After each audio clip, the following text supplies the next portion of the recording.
ihracat çok farklı bir yere gitmeye başladı. Dünyadaki ticaret değişiyor artık. Neden ihracat?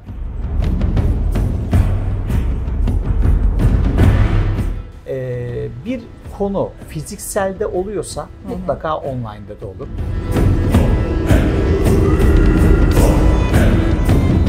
Tamamıyla bu işin Şampiyonlar Ligi mantığında bütün dünyadaki büyük kuruluşlar gidip Amazon'da oyunlarını oynuyorlar.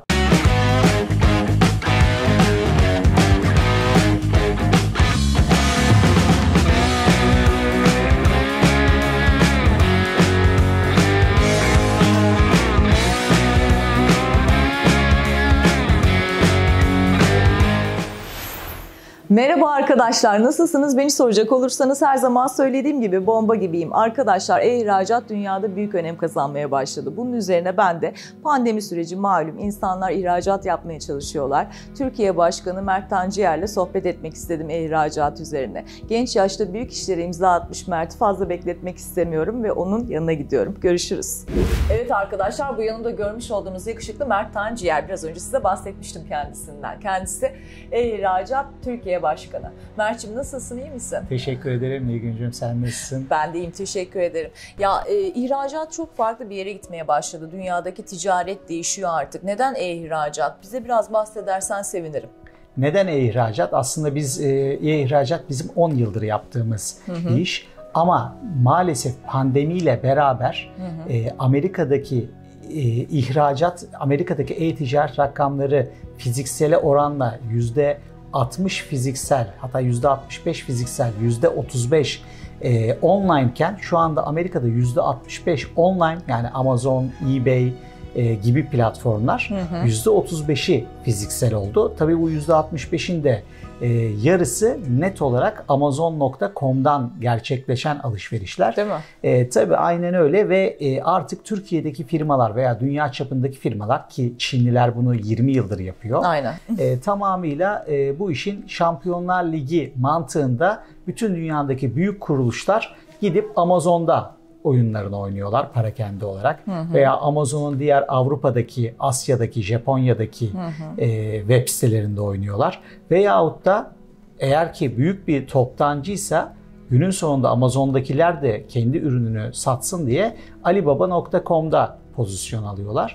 Tabii bir de unutmadan söyleyeyim, Türkiye'de kapalı çarşıda Etsy.com üzerinden yapılan müthiş bir ticaret var.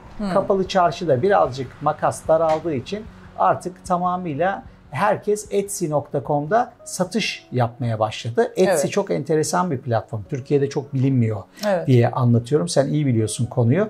Orada kapalı çarşıdaki firmalar $50.000 gerdanlık da satıyorlar. $70.000 yüzük de satıyorlar veya daha minimize ürünler de satılıyor.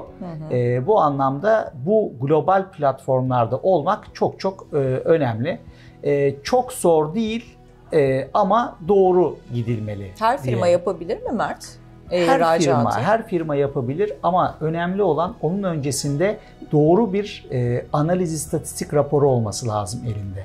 Yani oraya gitti, evet, nasıl ürünle gitmeli, hangi ürünlerle gitmeli, nasıl bir reklam lansman yapmalı, ki ilk giden firmalar ciddi bir reklam lansman yapmalı. Çünkü orada bir tane bile yorumları yok. Doğru. Tek bir yorum bu olmadan. noktada ama siz devreye giriyorsunuz. Sen ve ekibin devreye giriyor. Ekibinden biraz bahseder misin? Nasıl hizmet veriyorsunuz firmaya? Yani bir firma size geldiğinde, danışmanlık hizmeti almak istediğinde nasıl bir fizibilite çıkartıyorsunuz ve karşılıklı çalışabileceğinize inanıyorsunuz? Ekip kaç kişiden oluşuyor? Bizim 12 kişilik bir ekibimiz var. Bunun 4-5 kişisi yurt dışında, 7 kişisi birebir benim ofisimde. Ayrıyeten bizim diğer destek aldığımız bizim gibi büyük ofisler var. İstanbul'da yeni kuruldular. Ben ihracat Türkiye'nin başkanı olmama sebebiyle herkesi zaten maksimumda push ediyorum ki böyle ofisler daha çok kurulsun. Aynen. Türkiye daha fazla ihracat pazarında yer alsın. Benim firmalar kurumsal, biliyorsun ki bir sürü kurumsal müşterimiz de var. Tabii. Ama kurumsal olsun, kurumsal olmasın, bizimle bir firmanın çalışabilmesi için ilk önce bizden bir analiz istatistik raporu satın almalı. Bu rapor doğrultusunda biz onun bu konuda başarılı olacağına inanmalıyız. Ondan sonra yola devam. Tabii ondan sonra onu o yolda devam ettirmeliyiz. Eğer biz firmanın başarısız olacağına kanaat getiriyorsak o işe hiç başlamıyoruz. Velev ki eğer firma konuyu tam anlamıyorsa ve başlayalım diyorsa biz firmaya diyoruz ki durun siz konuyu tam anlamadınız. Bunu yapmalısınız. İyice konuya ısındırıyoruz ve operasyona başlatıyoruz. Bugüne kadar operasyona başlattığımız firmalardan da gerçekten çok doğru dönüşler aldık. Şu anda çok mutlular.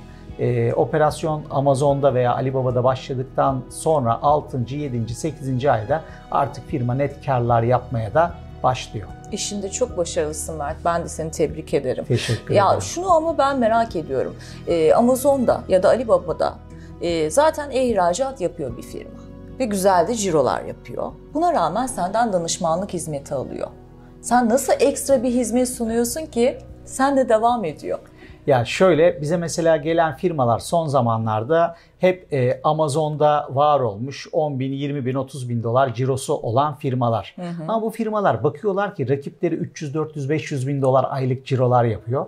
Onlar diyorlar ki biz nasıl bir yeniden planlama yapalım ki oralara doğru yürüyelim. Biz de bu anlamda yeniden bir planlama yapıyoruz bu firmalara ve onları o yola doğru yürütüyoruz. Ben kendim birey olarak senden danışmanlık hizmeti alabilir miyim? Atıyorum Nilgün Mingöl olarak bir ürün çıkardım diyelim ki Amazon'da ya da diğer internet portaldaki pazarlarda bunu ihracat olarak sunmak istiyorum dışarıya. Nasıl bir hizmet verebilirsin? Bireysel şahsa ait bir hizmetimiz var mı? Kesinlikle bu hizmetimiz var. Özellikle şimdi yeni kozmetik markaları var, butik markalar. Evet. Bu butik markaları biz Amazon'da, Etsy'de yapıyoruz. Bizim bir tane müşterimiz gıda ürünleri yapıyor Etsy'de. El yapımı ürünler. Ben de Burcu Spreyi düşünüyorum aslında. Güzel, mantıklı. Evet.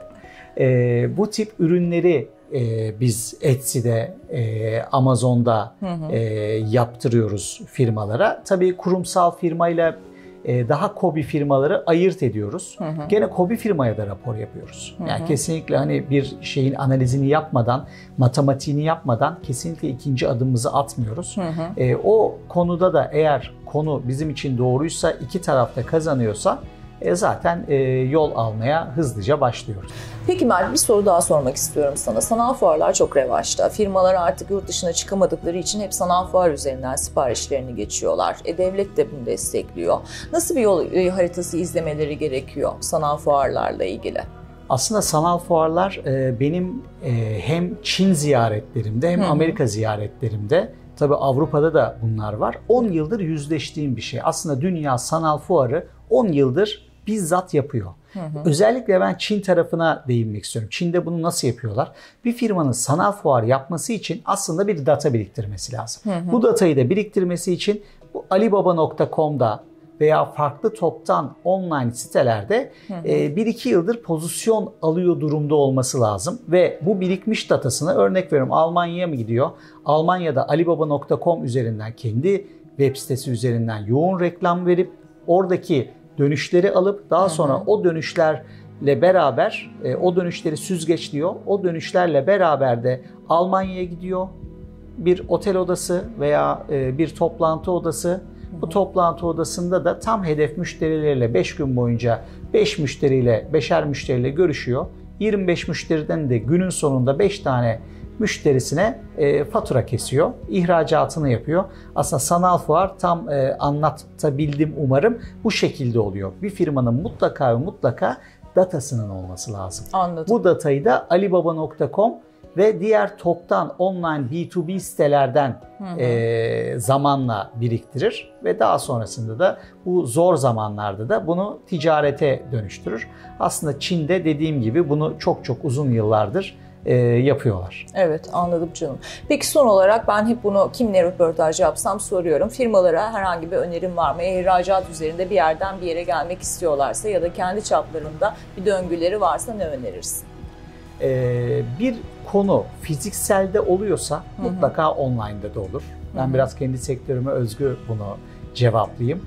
Ve artık ben dünyada şunu görüyorum. Firmalar makrodan mikroya gidiyor. Evet. Yani küçük ve flexible firmalar artık çok revaçta olacak önümüzdeki 20 sene. Büyük firmalar daha hantal yapıda kalacaklar. Çünkü ciddi bir online'da kontrol edemedikleri bir yapı var. Hani ben biraz da bunu şuna benzetiyorum. Gerçek televizyonun bir zaman ünlüleri vardı. Artık online ve internetin ünlüleri var. Doğru. Çok böyle çok gözünüzde kestiremediğiniz, gözünüzde biçimlendiremediğiniz bir firma bile hiç ismini duymuyorsunuz. Bir anda milyon dolarlık cirolara imza atmış oluyor ve internet dünyasındaki online pazar yerlerinde herkes bu firmaları duymuş, bilmiş oluyor. Evet, artık insanlar mağazalarını bile kapatacaklar bence ve bu şekilde Tabii, ilerleyecekler. aynen öyle. Zaten yani, de bu virüs muhabbeti vesaire bizi bu noktadan oraya taşıyor bence. Kesinlikle ben bir AVM'de bir AVM için bunu duydum. AVM paydaşlarına demiş ki ya biz bir internet sitesi kuralım. Siz de ürünlerinizi artık internet sitesinden kurun. Biz XAVM olarak burada barınalım. Ondan sonra firma sahipleri demiş ki ya sen xavm.com oldun. Niye biz sana kira ödüyoruz? O da demiş ki ya insanlar belki denemek ister. O Doğru. yüzden bu AVM'ye gelecekler. O zaman bu AVM'de biz kalalım demişler. Doğru, mantıklı. Peki Mert'ciğim ağzına sağlık. Vakit ayırdığın için çok teşekkür Ne demek, ediyorum. biz teşekkür ederiz. Arkadaşlar bu videoyu beğendiyseniz eğer aşağıya o güzel yorumlarınızı atmayı unutmayın. Sizi seviyorum. Bir başka videoda görüşmek üzere. Kendinize iyi bakın.